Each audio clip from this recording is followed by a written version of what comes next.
Hi everybody, Ryan O'Donnell here, walking you through the new update that you can see in Gmail. Recently, this update has been pushed out. It is, in order to access it, you have to turn it on, and Google is saying that in the future it'll all switch over, but for now, over the summer, for the rest of this year and over the summer, if you want to be able to switch over to this new layout, you can definitely check it out. I'm going to walk you through the steps about what the layout looks at, and also about some of the functionality that you'll see. There's some differences and such. So first off here, you can take a look at the interface itself. The interface, right when you come here, you realize it's not considerably different in terms of the look and feel. So it doesn't have that sort of outlook feel that we used to have. It's still Gmail. Some of the differences that you can see are first off, the font has changed a little bit.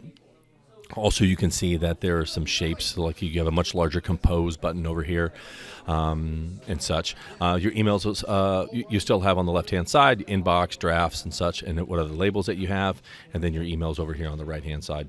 Some of the differences that you're going to start to see in terms of the design are also what you are going to see in Google Drive. This just rolled out without having us being able to enable it all. You may have noticed that your Drive looks different, and it still, in essence, is the same thing, but the big difference is that you'll see, again, is that oval-shaped button over here for new. When you click on that, you can bring up, same as before, a new doc sheet, folders, and such. A font changes a little bit, and then your Google account up here, which one it's associated with. So you can see they're trying to have a little bit more of a unified look to it.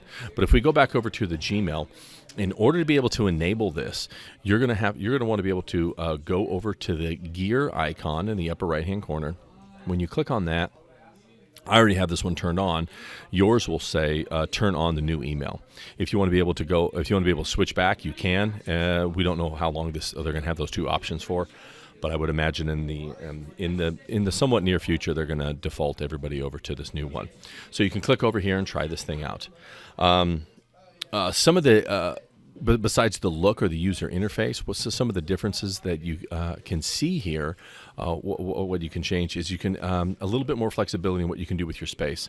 So first off, up in the upper right-hand corner, these three lines that live next to Gmail. If I click on those, if you notice, it now pushes the box of your inbox and labels all the way over here on the left-hand side, and they're much smaller now. Now, I'm not moving my mouse over there because what's interesting is as I get my mouse over to this area without clicking on anything, it just flies out and opens up. If I move my mouse back over to the right, it disappears. So for those of you who like to have a fair amount of space open to see your emails, you can have much larger content that you can see. It gives you the preview.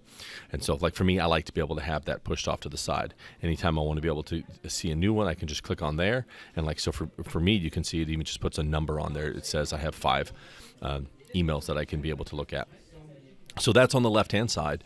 On the right-hand side, there's some new options that are just starting, and they don't have a lot of functionality now, but we're hoping that they're going to start to increase the functionality with them. And so the first one you can see, these are these buttons over here on the right-hand side. Oh, by the way, so this is... So the first button up here on the right, you can see if I hover, that says Calendar. Second one is Keep, and the last one is Tasks. And if I click on any of them, when I click on them, now loads up a window over here on the right-hand side of my calendar. And so what's nice is, so let's say if you're accessing your email and you want to be able to, and someone says, hey, can you check a particular date? Instead of opening up another tab or going to another window, I can access my calendar over here. So that's kind of a nice feature. And if I wanted to be able to close that, I would click here. If I wanted to just bring it up and say, hey, I need to see my entire calendar besides just being in this little window, I can click on that and it'll open it up into a new tab. Also, what I have over here is there's one called Keep and one called Task. Keep is becoming a very popular tool that many people are using, and I use this quite a bit in terms of what this is. This is a note-taking, sticky note kind of a tool if you want to do a quick note to yourself. And these notes you can be able to color code and put different labels on there. So this is like correspondence to yourself. A lot of people will say, hey, I'll just send myself an email if I want to be able to do something to remind myself about something. But the idea about Keep gives us sort of a fast, quick little notepad. So if I click on it, it brings up my Keep with all of my different messages on here that I've given to myself. You can see I've color coded some. Some are ideas that I have. I could be able to make some, one particular color stand for a label about one part of my work. Another one could be something personal, or you can even see over here too. I've pinned to the very top, because I go to, I shop at, I want to have my Safeway list on there. And so Keep is a nice tool to be able to use. I can do the same thing, open it up or close it. And the last one is a newer one. And it's some of the functionality is not quite there in terms of what we would really hope it would be, but that's called tasks. If I click on that, it brings up tasks, things I want to be able to remind myself to do, and it can give me reminders. So I could say, hey, I want to be able to add a new task and type whatever I want in there. And I could say, hey, give me some details like add a date. I want to have a reminder or have a task completed by the 18th. Some of the things that's not there yet, what we're hoping for is like I may want to be able to have something by a particular time on the 18th, and that's not necessarily there yet, or the reminders are not very robust. So I think task is it could be good, but it's not necessarily a lot of it really kind of there yet for us. So those are on the right hand side. You'll see a plus that you can see you can add other ones. These are little add-ons that are not created by Google, by other companies, and you could definitely look around here and see if any of these things work for you, like DocuSign. For folks who want people to be able to fill out particular forms and say where to be able to fill those in. So you can take a look at some of those and play with those if you're interested. But that's the basic gist of some of the nuances on there. To be able to, I wanted to show you a few other things in terms of the, first off, the layout. A lot of people really enjoyed that split view between that you would get in Outlook, and you do it a little bit different here. I'm going to go back up to the settings on the right-hand side. When I click on the gear, I will go to Settings. And then in order to get to, this is the same settings we've had in the past. In the past, we had to go to a thing called Labs to be able to get to that, to the preview pane. But what I'm going to go over here is I'm going to click on Advanced. And when I go to Advanced, I can see some different things here. And this is the one I'm looking for, Preview pane. That's the ability to toggle the on and off the messages and see them side by side. So I'm going to click Enable here, and I'll let you see what that looks like as we jump back. My email will refresh, and now it shows up. My email's on the left, and a preview of them over here on the right-hand side, kind of a thing. So a nice feature for those of you who like doing both of those. Some of the changes I was hoping for that I haven't seen, like the themes have not changed. So if I go over here to themes, you could pick your theme, which is add a photograph, or click the standard theme, or pick a color.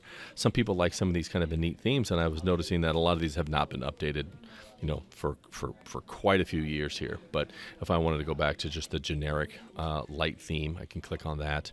Maybe able to get back to that white one, or click a dark theme. And so, kind of an idea. And so I think I had this blue one or another color like that. Okay, so. Save, cancel out of there, and so forth. All right, email.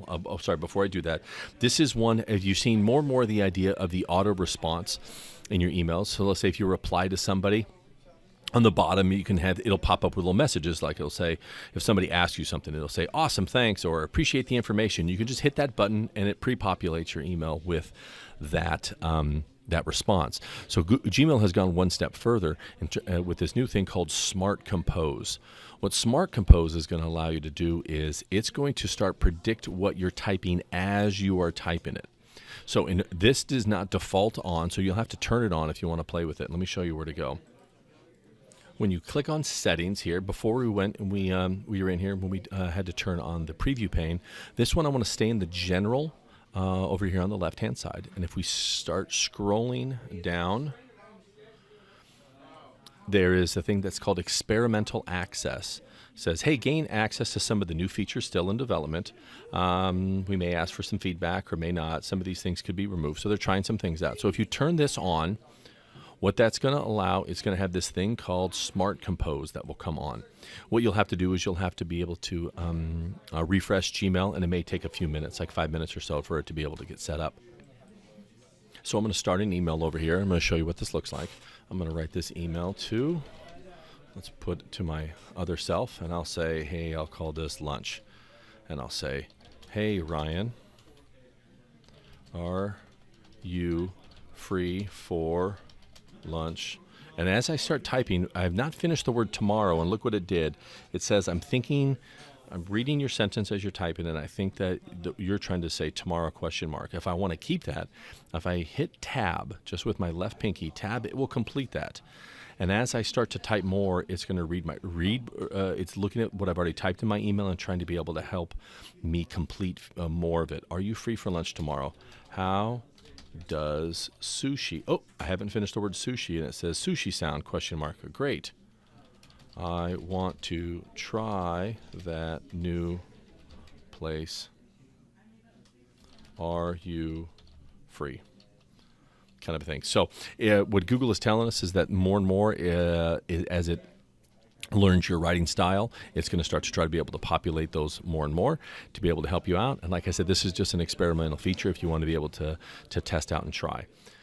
The last feature, if you notice on the settings, is we looked at general, we looked at advanced, and there's a new also one called offline access. So for those of you, particularly over the summer, if you're going to be going places where you won't necessarily have as much connectivity, let's say if you're flying, you're on a boat, you're in a cabin, you're on the beach somewhere, if you click on the offline access, if you enable offline, what it's going to do, it's going to give you the opportunity to be able to have those messages that are offline for you, so you can read them and respond. It won't send them until you're back online, but it'll give you the opportunity to be able to be connected a little bit if you're seeing yourself in the future being disconnected, anything for a short amount of time being in a plane or for a little bit a longer period of time on vacation or such. So anyway, hope you guys will test this out and kick the tires a little bit, and hopefully we'll be able to get a little bit more comfortable with these new Gmail features. Thanks.